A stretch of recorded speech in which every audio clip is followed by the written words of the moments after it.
వెన్నెముక అన్నారు. వెన్ను విరిచేశారు. చంద్రబాబు తీరే అంతా ఉరికిస్తాడు.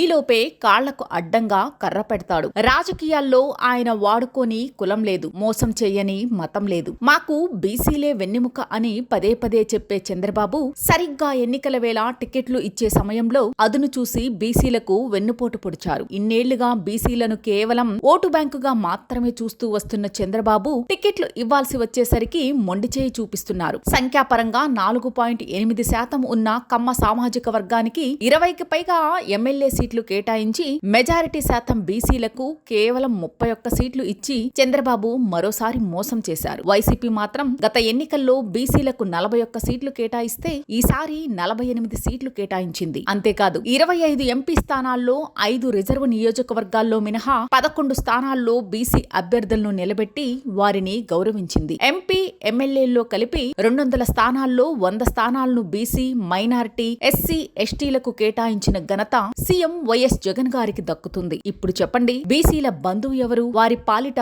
రాబందు ఎవరు?